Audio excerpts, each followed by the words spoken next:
sensation, Venus, an adventure with Rocky Starr.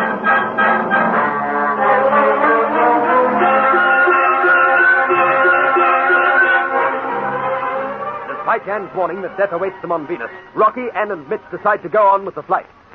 Some 30 minutes later, with a shattering cacophony of sound, the giant blue streak leaves the ground and roars up, up, ever upward, trailing a long stream of fire from its exhaust.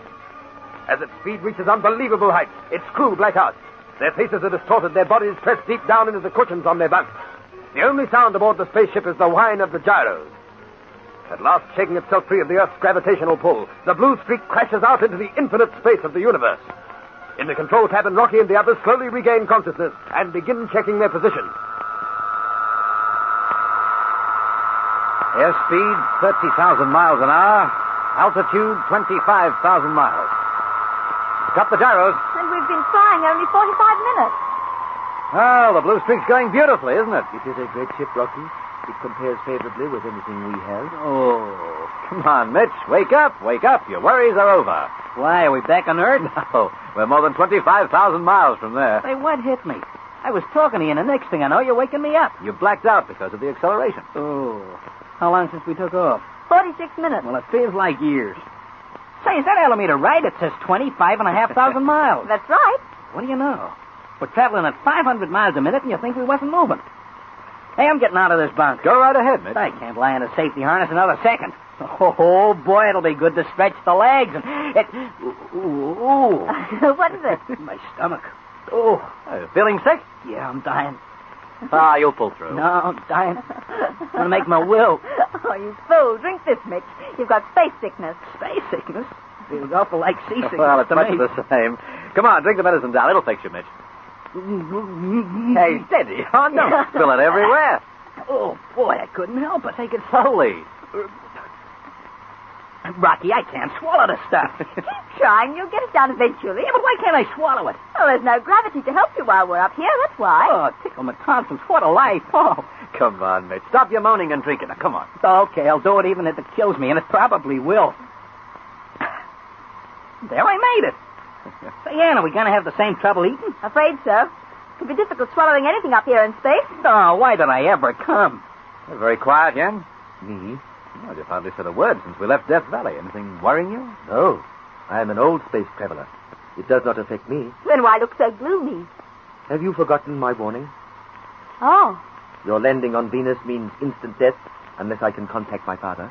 Oh, I had forgotten that, as a matter of fact, Yen. Could you radio him? I could later, perhaps. Even so, he may not alter his decision. When I last spoke with him, he was determined that no Earthling would set foot on our world. Boy, that makes it sort of awkward, doesn't it? Oh, well, we'll face that when we come to it. We're still millions of miles from Venus. Rocky, isn't it time you radioed Daddy?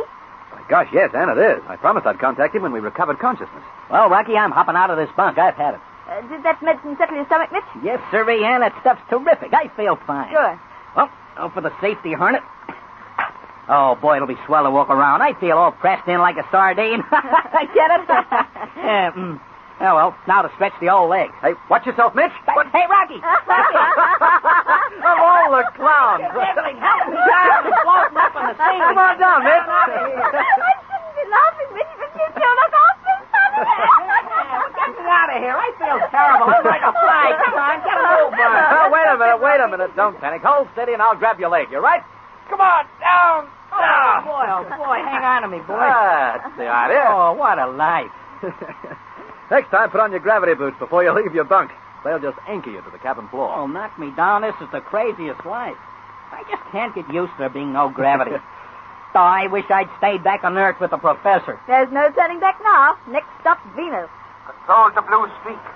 Receiving me. Control to Blue There's Streak. the professor Receiving calling. me. Over. Blue Streak to control.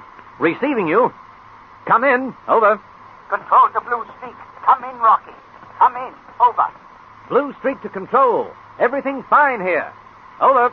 Control to Blue Streak. They can't Are be you receiving receiving you, me? Rocky. Come in, Rocky. That Come is in. rather obvious, Mitch. Control to Blue Streak. Something must be Are wrong you in our receiving me? transmitter. Well, it was Come okay in, when Rocky. we took off. Come in. The terrific vibration may have affected it. Well, I'll take a look, see. The sooner we get in touch with the professor, the better.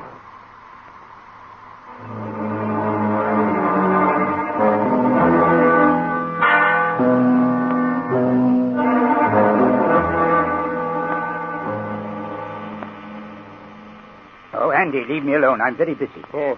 When he hears me news, you'll be jumping mad. Have you seen the latest newspapers? No, and I haven't time to look at them. Wilson, have you contacted the Blue Streak yet? No reply to our signals, Professor. Well, keep trying.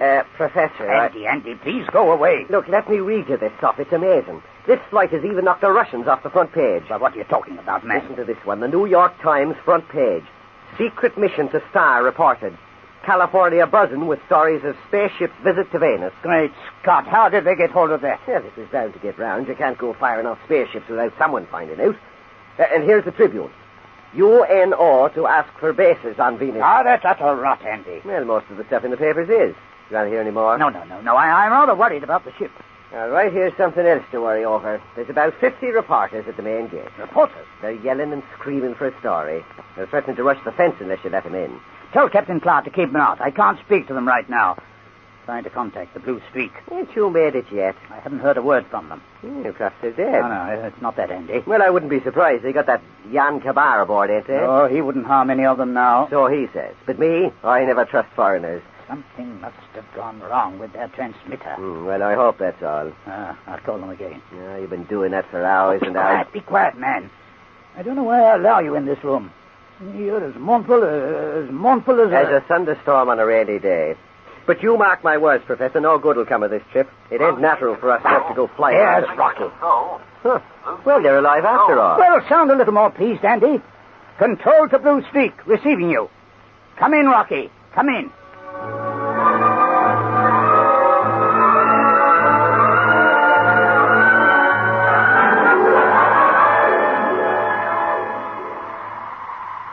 Daddy when he spoke to you this morning, Rocky? Very happy, Anne, that we've passed the 2 million mile mark. Have we traveled that far already? 2,110,000 to be exact. Any more stories in the papers? Well, the professor said they're worse than ever. The entire front pages are devoted to the Blue Streak. Thousands of astronomers are watching our flight. Oh, you don't say. Hey, Kabara, have you got newspapers on Venus? Not as you know them. They are more on the cultural side. Something like your better weekly magazine. What? No wars, murders, sports result, accidents, or funnies? No nothing? An occasional accident and sports result, yes, but no wars or murders. Oh, kind of dull. As I have already told you, we Venetians have learned to live in peace with one another. Well, how the heck do they fill the newspapers? There are many other interesting happenings, you know. Art, music, big developmental projects, the latest medical discoveries. Oh, believe me, ours are much more enjoyable than your papers. Is your language difficult to learn? Well, for you, perhaps. I do not know. It is different in many ways. Well, say something in, what do you call your language? We call our language Venise. Here is something. Yedo Ninyasi Kiris. What's that? That means it is raining today, friend. Any clever talk like that. Say it again. Yedo Ninyasi Kiris. Oh, yeah, it sounds delightful. That's soft. Clever guy. Listen, Yan, does it rain much on Venus? Rocky, we have a saying there. Niasi wala si tui su. The rain is always with us. Oh. Well, always. Well, not every day, though it is very wet, and a mist seems forever to envelop us. The rainfall is the reason we do not have railways. You don't have trains? We did long ago, of course.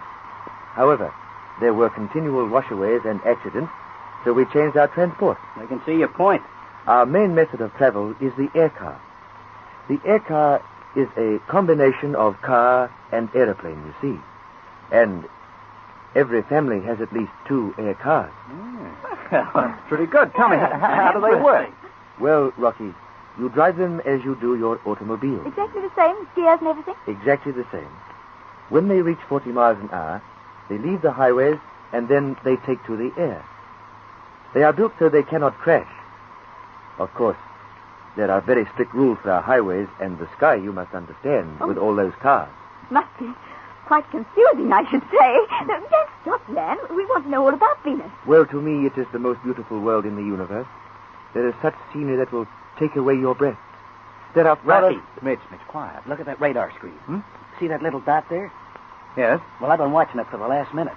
Seems to be something flying on the same course as us. Well, what is it? Oh, I don't know, but it sure is coming fast. It's a shooting star, isn't it? It could be, Anne. It must be, Rocky. There couldn't My gosh, be it isn't. That's a spaceship. A spaceship? Let me see. It is, I tell you. And it's flying straight for us. Swing off course, Rocky, or we crash into it. Swing off course.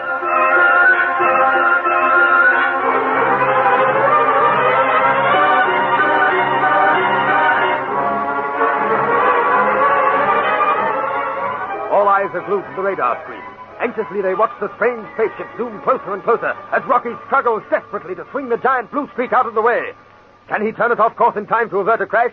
There are thrills and startling developments ahead for each and every one of you.